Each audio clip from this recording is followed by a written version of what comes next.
Do you remember him? Twice as fast. No doubt. I want to hit $1 billion in holdings by the end of 2022. That's my goal, right? And so I'm going to put out content that I like and be out there because I think people need it. Okay, so being born in 1989, I was always insisting that I was an 80s kid. You know what I mean? I was born in September 1989, so I was always saying that, I was alive for 3 months in the 80s, so it still counts as an 80s baby. But now that I'm into my 30s and I'm like nostalgic about shit, looking back, I really do feel like I'm actually a 90s kid. The culture I was consuming was kind of like a 70-30 split, you know what I mean? So I had like Back to the Future and Empire Strikes Back and The Goonies, you know what I mean? That was in my VHS tapes collection, as well as the 90s movies like, Air Bud and Space Jam and fucking Batman Forever and Free Willy and Power Rangers. So I was kind of consuming all that stuff at once. I'd put in The Lion King, then I'd watch The Rescuers right after, you know what I mean? So I felt like I was an 80s kid because I had a lot of 80s in me. The youngest age I can remember, a lot of the music I was listening to was kind of 80s music, you know what I mean? A lot of Michael Jackson in the 80s, a lot of New Edition, a lot of that stuff. But then also a lot of Tupac, you know what I mean? A lot of Biggie, Bad Boy. I'm not going to say who in Bad Boy, just as a group. It was a fun time and a time to be nostalgic for. I still remember arcades being inside the mall and kind of walking by the arcade or walking by the internet cafe and seeing everyone playing Counter-Strike and thinking, fuck, that looks awesome. What we're here to talk about isn't the old shit that I used to watch. Well, I guess it kind of is, but it's the old shit that I think that we all used to watch.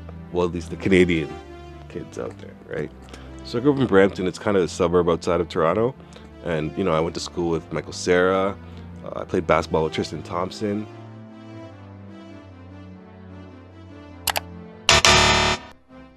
So there's people that I know that are big now, weren't big when I was younger, you know what I mean? But at the same time, at the time when we were younger, there was actually guys that were big that aren't big now. So I got to thinking, like, where are these guys? And like, well, what happened to them? You know what I mean? And then I got to thinking, what was I watching with these guys in it? And why were they so cool to me? What was the mainstay at our house coming up was Canadian programming for kids. I was actually only allowed to watch 2 hours of TV when I got back home from school. So I would kind of choose the half an hour segments that I'd be watching strategically, because I knew I had to go to sleep at 9. So I'm gonna watch Dragon Ball Z at 8:30. But then before that, you got Pokemon when you come back. Then there's also like, there's some Hey Arnold in there. There's a bunch of different shows going on, right? This is late 90s, right? So this is like 1997, 98, 99, 2000, right? TV's great at this point, right? But at the same time, you're a kid, so everything's great. If you're outside the late 90s to 2000s, then these guys might activate your nostalgia and wake up that long dead part of your brain that you put away when you started working your 9 to 5. So I decided to take this trip down memory lane and highlight 5 TV shows and 6 actors who I remember from growing up in the Great White North. My Brampton experience may differ from some of you guys in different parts of Canada, but people growing up in the Toronto area or the Greater Toronto area, this should definitely resonate for you guys. So without further ado, here's 5 shows and 6 actors we thought were superstars when we were kids, and what they're doing now. Revelio! Ever wished for a friend from outer space? Well, my wish came true.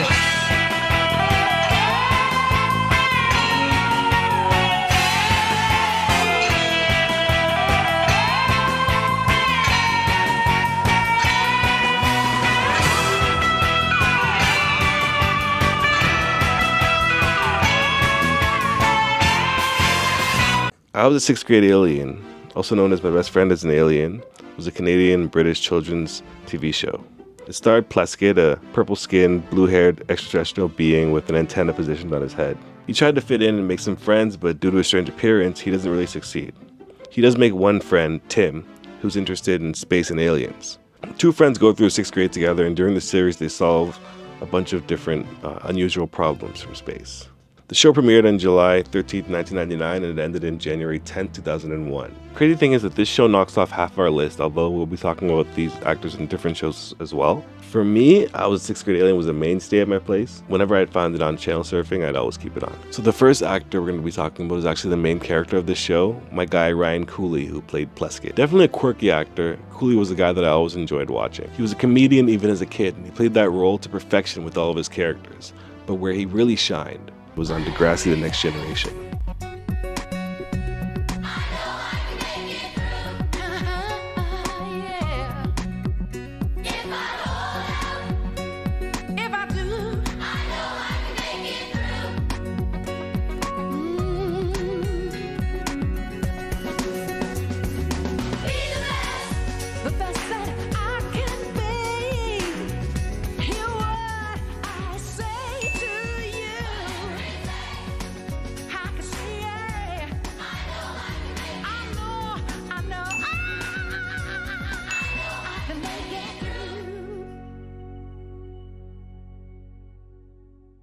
Now, me and the other kids born in 1989 were in a weird place when we graduated. Not only did the Harry Potter books graduate with us, and the 7th book came out when we were in grade 12, but also the characters from One Tree Hill, the characters from The OC, and the first cast from Degrassi, The Next Generation also graduated with the guys and girls from 1989. So we were in this weird place where we felt like, you know, everyone was graduating with us, and we kind of felt special in that way, I guess you could say it, until we got to university and realized that we're just all degenerates, but whatever. In 2001, the same year 6th Grade Alien ended, Ryan Cooley was cast as JT, a character in Degrassi. And I came across this one called Short People Got No Reason to Live. Hello, I'm a short people. Sure, I can handle jokes about my height, but when I looked at this record, really thought about all the hard work that went into creating it. I mean, it had to be written, had to be composed, arranged, pressed, packaged, and then sold. Just to make fun of short people? I thought, there's no hope. Going to be a joke for the rest of my life. In Degrassi, he was the prankster and the younger guy who was coming into his own, whether it be learning how to talk to girls, learning a lesson about cheating, saying no to drugs, etc. So one day I'm in grade 12 and I'm channel surfing and trying to just, you know, see what's on TV today. And I stumble upon Degrassi and I'm like, you know, what's going on in Degrassi, you know? Let's see how Drake's doing. Back then he wasn't Drake, but let's see how he's doing. Let's see how JT's doing. Let's see what everyone's doing. I grew up with some of these guys, you know what I mean? So it's kind of nice to just check in on them. So I see Ryan Cooley and I'm like, oh, let's tune in, you know? Then this happened.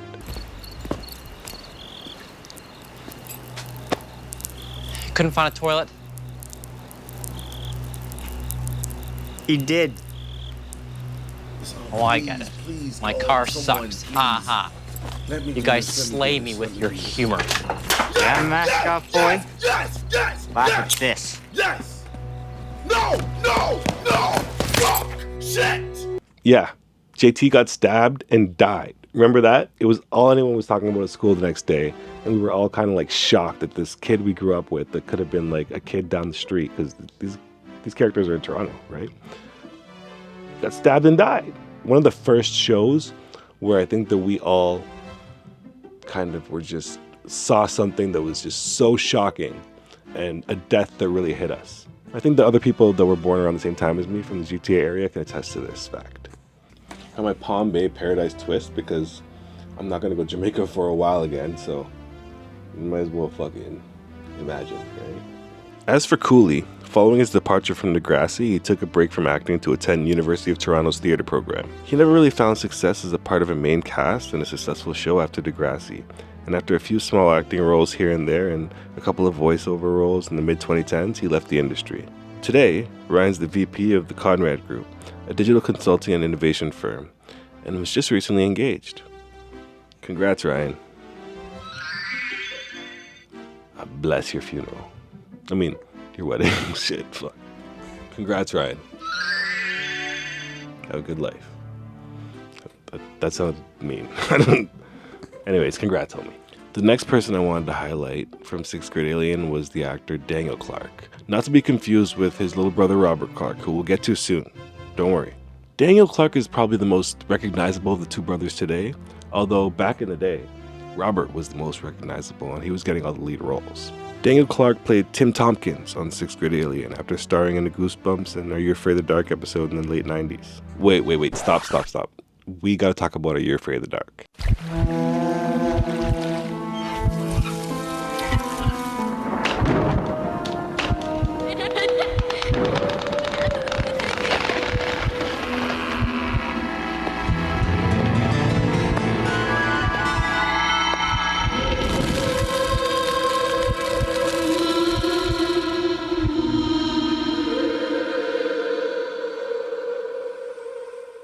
Are You Afraid of the Dark was a children's horror anthology television series that aired on Nickelodeon from 1992 to 1996. The pilot episode aired respectively on YTV and Nickelodeon in 1990 and 1991. The pilot episode, The Tale of the Twisted Claw, premiered on October 31st, 1990 on YTV.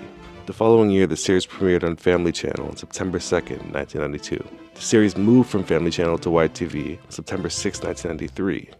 With the original series ending on April 20th, 1996. Bruh, this show was terrifying. I'm not talking about making you jump or seeing monsters or people in fucking suits. You know what I mean? This shit was psychological children's horror. The one about the little girl who got stuck in a dollhouse, or when TMR was taken over by a chameleon, or when the old dude couldn't sleep, or skeleton pirates would come out of the water, or the one with Ashley from Fresh Prince, or the one with Nev Campbell. I gotta get out of here. There's nothing in there to be afraid of. No, you don't understand. I hate closed places. It's the room that scares me. Nev Campbell! Is that Are You Afraid of the Dark? Yeah. You know, I've not seen it. You were I've never seen the episode. 14 when you were in I'm Afraid. I think I was 15. 14 or 15. Yeah. You've never seen your episode? I've never seen it. Do you have it? No. No, we're not going to play. We're not going to play it for you. We'll send it to you later. Oh, thank you. Or the one with that crazy clown, or the one with the abandoned high school pool, or hits the line, or getting skating room, or going right in, he shoots, he scores! Bobby Orr, and they just let him go until he had that great goal-scoring opportunity. Well, Bobby Orr used Phil Esposito as a decoy. The Czechoslovakian team gave him too much room. Listen to this crowd. Anyways, this show was my introduction to psychological horror on screen, and it really introduced me to the idea of an anthology, also mixed in with the kind of storyline, because the Midnight Society would be telling the stories, but their storyline would be continuous, so it was pretty, groundbreaking. Yeah, we had shows like Goosebumps, but although the Goosebumps books sold like hotcakes, that show was not scary. Even as a kid, I wasn't scared of that show. It was just kind of interesting to see the books you read on camera, but it was nowhere near as scary as Are You Afraid of the Dark? Are You Afraid of the Dark? There was episodes where people would just be trapped forever. It was just bad. Like the one with the radio station when you die. Back to our guy Daniel Clark, who was secondary role in 6th Grade Alien, but the majority of viewers will probably recognize him for his role in Degrassi, joining the production with Ryan Cooley in 2001. I mind my own business. Why can't they mind theirs? Like this one time. A couple nights ago, there was a storm outside, right? And my brother was busting me for whatever reason. So I get out of the house before I bust him. So I walk in, and it's pouring rain, and I'm totally soaked. And then I find this little bird. I kneel down. It's like half alive. And I pick it up. It's so warm, fragile, and lost. In Degrassi, Clark played a character that was 1 year older than Cooley's and completely different from his earlier roles, as Sean Cameron was a tough, complicated character with a violent past. After his stint on Degrassi ended, Clark found a couple of roles, one being with his 6th Grade Alien co-star Michael Cera on Juno, before he left the industry. In 2012, Clark graduated from NYU with a degree in political science and actually worked as a producer and writer on NBC and ABC News. In 2014, the Clark brothers started RDC Management and Holdings in Toronto, and the company buys, renovates, and manages properties. In 2015, the brothers launched eFresh Meals, a company that delivers chef-prepared meals to buyers' homes. In 2020, Clark made his first return to the screen since the end of his Degrassi run. He starred as David Allen in the short comedy film Respect. As of now, the eFresh company looks defunct, but Daniel seems to be thriving, and honestly, that's all that matters.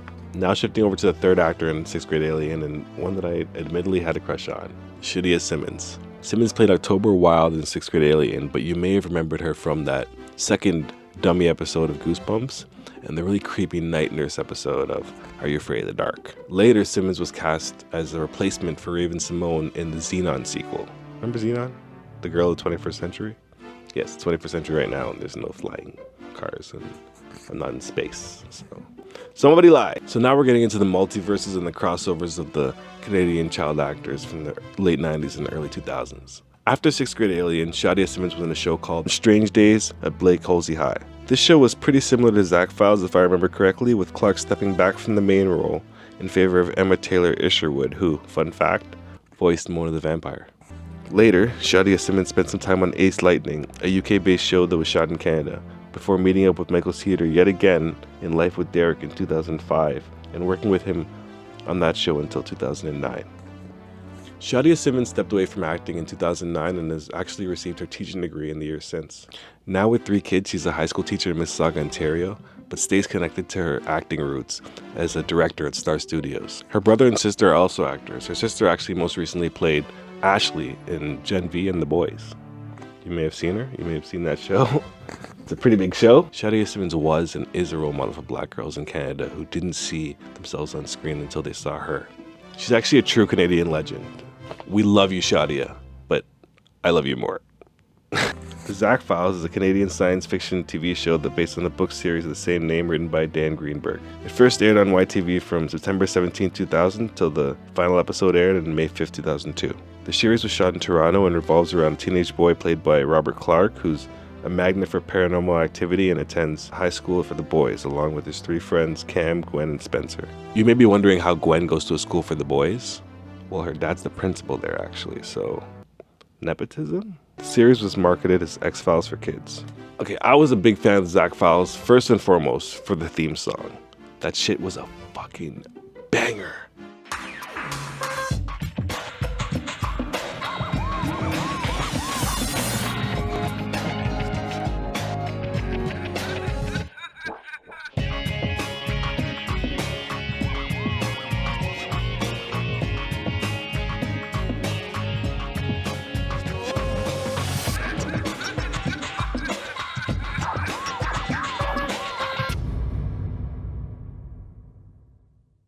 So the show was about being at an all-boys school. I was 10 to 12 years old and girls terrified me. And the boys were the same age as me on the show. So it was the perfect match, except there was no black character. So the time travel science fiction stuff always gets me because who doesn't love time travel? The toxic pre-adolescent masculinity of boys only was being chipped away, and the show was great at making that an interesting thing to see, albeit with a ton of secondhand embarrassment. Out of all the shows on this list, this was my favorite, but on rewatch, it kind of holds up the least. Maybe I'm too old for the jokes, or maybe the jokes are too old for society, but when it was airing, the Zack Files was fire. Zack was played by Robert Clark, who, from my mind, he was a more relatable actor than his brother Daniel. Whereas Daniel played roles that were always part of the production, Robert could address the audience and decide.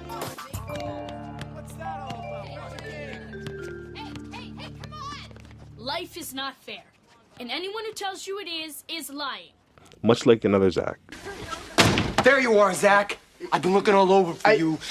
Time out! Yeah, this is horrible. I just meant to get a car. If I don't find a way out of this, my life at Bayside is over.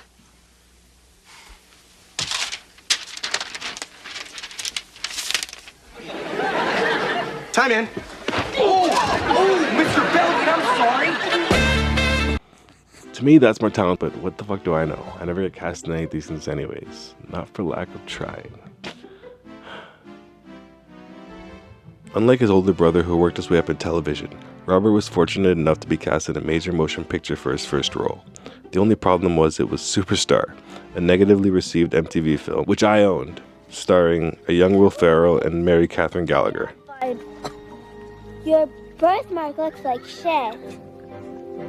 So, you're okay? Yeah. Life guy! And no, I don't know what was wrong with us as a society in 1999. Ask Eminem. Later, Clark was cast alongside Michael Cedar in Strange Days at Blake Holsey High, I mentioned earlier. After this, the roles began to come fewer and far between. Clark played 5 or 6 small roles, including a 2-episode stint on Life with Derek with Shadia Simmons and Michael Cedar, who was now playing the main role, before moving on from acting, his last role being in 2010. In the years since, Clark has established SID Developments, a company that buys and renovates properties in Ontario. They filed for Chapter 1 bankruptcy in early 2024, this year. In June of this year, CBC reported that corporations linked to Clark spent millions of dollars of investors' money on illegitimate expenses. You could stick me in the desert with nothing, and I'm gonna come out and I'll own the desert. You know what I mean? So understand how business and money works. Like, it's like, I know. Listen, you can take everything away from me and then pile on debt, and I'm still gonna come back and I'll do it twice as fast. No doubt. I want to hit $1 billion in holdings by the end of 2022. That's my goal, right? And so I'm gonna put out content that I like and be out there because I think people need it, especially in the entertainment and sports industry. Like, there's a few people I mentor. On purchases, former athletes, NFLers, things like that, that I do and I don't even talk about it. And they'll message me and answer whatever, because I'm like, look, I made a lot of money in acting and lost it all because I had no idea where to invest. And I see this all the time with entertainers and athletes. So right now I'm just doing it for free and putting it out there. The problem is that everybody can have an excuse, right? Like, I can have an excuse. Okay, cool. My credit was 420. Like, you know, that's a joke. Of all, you know what I mean? When I was going through this, and I had to use other people to sign on a dotted line just to just purchase more homes. And, you know, ultimately, if you're going to work with lenders, and we work with a lot of private lenders on initial acquisitions, they got to know you know what you're doing. So, who's your team? What's your experience? And what is your knowledge? You got to be able to talk about it and prove it. Yikes. Yikes. Yikes. Yikes. So things aren't looking good for old Robbie right now, but, you know, when the chips are down, you just gotta keep going, you know? There's a light at the end of that tunnel. Just make sure it's not a white light, Rob. The final 2 actors in the shows that I'm going to be speaking on are probably recognizable to you. One was on Degrassi, and the other one was on a show that I've already mentioned. We'll start with Jake Epstein and wrap things up with Michael Cedar, who I mentioned earlier was the supporting character in the Zack Files as the nerd kid. Interestingly enough, Cedar played the same role in Strange Days at Blake Holsey High. But first, I'll just go with his full name for this video. Jake Epstein is an actor who I was also very familiar with growing up. Everybody had a crush on this guy. Fuck, I think I might have had a crush on this guy. He played the ladies' man in Zack Files, Cam. Hi, I'm Cam. Hi, Cam, I'm Gwen. So Gwen,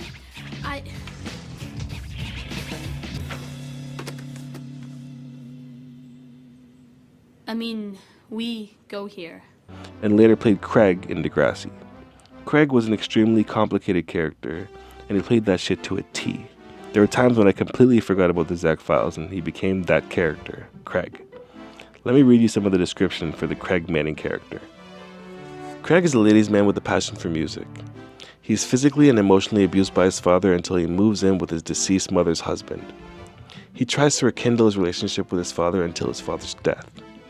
He starts dating Ashley, but cheats on her with Manny, whom he gets pregnant. He wants to keep the baby, but Manny makes the decision to have an abortion. He rekindles his relationship with Ashley and soon proposes to her, but she refuses, resulting in the discovery of his bipolar disorder. Yeah, it's a lot.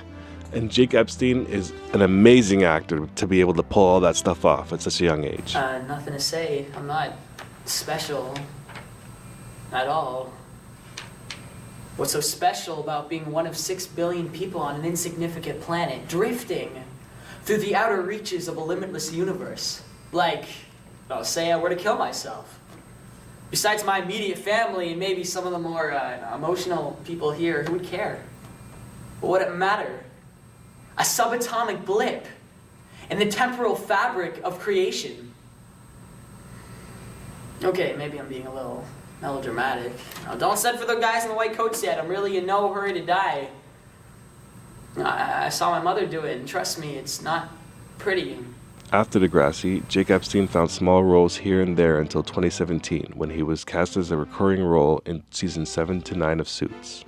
After this, it seems like his options picked up as he found success in both a recurring role in The Umbrella Academy and The Hardy Boys. Jake Epstein has also, since 2009, acted in 10 stage productions, the most interesting of which being 2013's Spider-Man Turn Off the Dark, in which he played Peter Parker. Jake Epstein married actress Vanessa Smith in 2018, and they welcomed their first child, Miles, in 2023, just last year. It looks like life's going great for Jake, so congrats on the little guy, and we can't wait to see what you got cooking up next, bro. Now, as I was saying, interestingly enough, Cedar played the same role in Zack Files and Blake Holsey High. So my mom drops me at this boarding school, and I'm thinking it's like all the other places I've gone. Students, teachers, principals, like normal schools, but it's not. Weird stuff happens here, really weird stuff. And what's this guy doing here? Is his floating sphere the key to the mystery?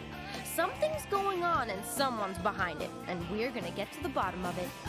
There's nothing wrong at Blake Holsey High. Strange Days at Blake Holsey High is a science fiction television series which first aired in North America in October 2002 on Global TV.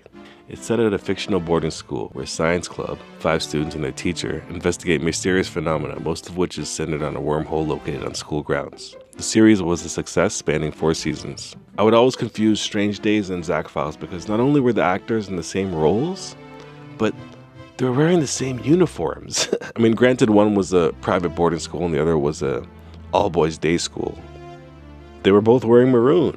I went to public school, so I didn't have experience with any of that. I mean, I specifically remember Jake Epstein being in Strange Days, and he's not. So, to me, these shows are like joined or fused or amalgamated or, I don't know, pick a word. When Cedar ended his time with Strange Day, he didn't end up like his castmates on a big ensemble cast like Degrassi. Instead, he got a main role. In fact, he had the most successful end of the 2000s of all these guys and girls, being cast on the Disney Channel original show as the lead in Life with Derek. Used to be my mother and my sister and me, a happy little family and alright with me. But mom got married, that's when everything changed. Some things were lost and others were gained. A new school, a new house, so many changes it makes my head spin. And now I've got a brother who gets under my skin. This is life with Derek. This is life with Derek. This is life with Lizzie, Edwin, George, and Nora, Marty, and Casey. Living life with Derek. Living life with Derek. Life with Derek is a Canadian television sitcom that aired on Family Channel in Canada and Disney Channel in the United States. The series premiered on Family on September 18, 2005 and ran for 4 seasons, ending its run on March 25, 2009. The series stars Michael Cedar as the titular character and Ashley Leggett as his stepsister Casey. Ending having aired 70 episodes, Life with Derek was followed by one spin-off television film entitled Vacation with Derek, filmed in Northern Ontario in fall of 2009 and airing on Family Channel on June 25, 2010. 10 years later, on May 12, 2020, Shaftesbury Films announced that the spin-off television film titled Life with Luca, set 15 years after the original series, was in development. The spin-off feature film premiered in February 2023. I gotta check it out. I mean, Life with Derek was awesome. I feel like it's timeless in the sense that it had jokes that adults and kids could get too, so maybe tell me if I'm wrong, but I'm gonna check out that Life with Luca thing, and I might give you guys an update on this video before I actually post it on how good Life with Luca is. Sorry, I'm gonna interrupt here. I did just watch Life with Luca, and it's fun, you know? It's not as good as Life with Derek, but it's a nice return to the Life with Derek verse, you know what I mean? So definitely check it out if you haven't yet, if you have some time. But I did a reaction to it, and I'm going to be posting that. If it's not up now, it'll be up soon. And yeah, so back to you, Mac. But Life with Derek was a classic. It had a blended family dealing with family problems and a whole host of characters from different walks of life. I could watch this with my little sister, who's 8 years younger than me, when I was about 15 or 16 years old, and we'd both be enjoying it on different levels. I think most shows try to do this, but they fail. So not only did Michael Cedar find himself in the main character role, not only did he break up the typecast he was stuck in as a kid, the nerd, but he has returned to this role twice in the past 15 years since it came off air. After Life with Derek, Cedar found a recurring role on Murdoch Mysteries, another Canadian production set in 1920s Toronto, as well as a number of other small roles before transitioning to filmmaking. In 2015, Cedar wrote and directed the feature film People Hold On. It was actually nominated for a Canadian Screen Award for Best Original Song by Noah Reid, who was actually one of his co-stars on Strange Days 10 years earlier. Alright, well, this is, this song has nothing to do with any of you.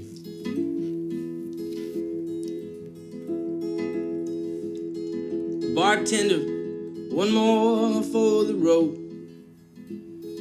After this one, I promise I'll go. 'Cause I've been having a time with these old friends of mine. Now it seems I'm the last to go. And sometimes I get carried away, say things that I just shouldn't say. And there's power in words, you know, people get hurt. Can't avoid that shit, try as you may. She said, oh, life is long. Life is long. Until you blink, and it's gone. Until you think, oh, maybe I've been wrong all along. Oh, let's drink till the dawn. Let's just drink until the morning comes.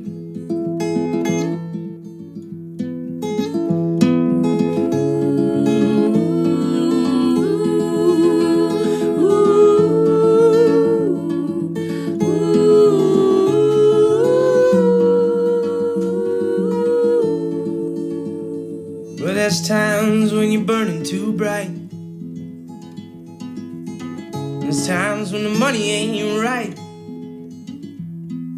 There's times when you know that you can't let it show. You just end up screaming at a fucking traffic light. And so I'm burning this last cigarette, along with everything else I regret. Lord, I can't change it now. Now I'm reminded somehow of something you probably said to yourself in your head. This life is long. Until you blink and it's gone. Until you think, God damn it, I was wrong all along. So let's drink till the dawn. Let's just drink till the dawn and we'll sing, oh, this life is long. Until you blink and it's gone. Until you think, oh, I did it all wrong all along. Oh, let's drink till the dawn. Let's just drink till the dawn. Let's drink till the dawn. We just drink. Come on, people, hold on.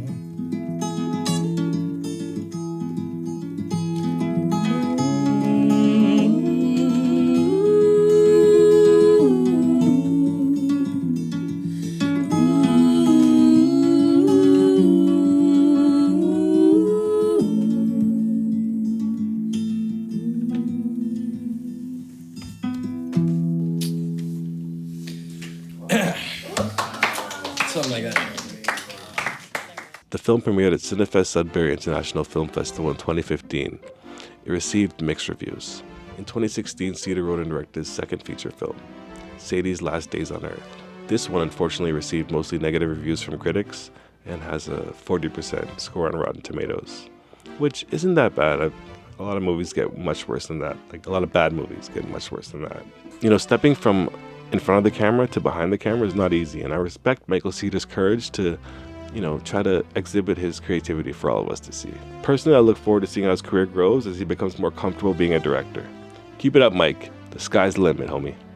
I Was a Sixth Grade Alien, Strange Days at Blake Holsey High, The Zack Files, Are You Afraid of the Dark, and Life with Derek, as well as Michael Cedar, Robert and Daniel Clark, Shadia Simmons, and Jake Epstein. Of course, we can't forget Ryan Cooley. So there you have it. There's 5 shows from the late 90s, early 2000s, and 6 actors we all looked up to as Canadian kids. Let me know if you want to see another video like this.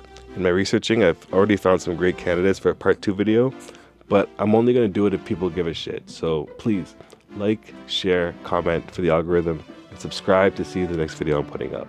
Also, if you made it this far, then, I mean, you are fucking amazing. This is my first video of this format, and I had no idea that anyone would be watching to this point, so this is all just gravy right now, you know what I mean? I'm shocked and amazed and don't know what to say. I'm speechless. So thank you.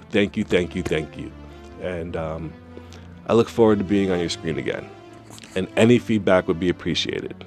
And last but not least, if you left this video feeling better than when you came onto it, wait, that didn't.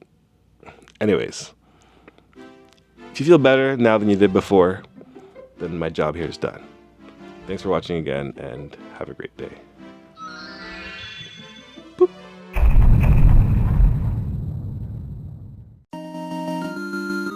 Ain't nothing like the old school. It's G. Nothing like the old school. These two pockets. Okay, it's young Phil Jack, shoulda never gave the mic to me. Rolling in the club with the squad, snake ice on me. Boused up, we soused up.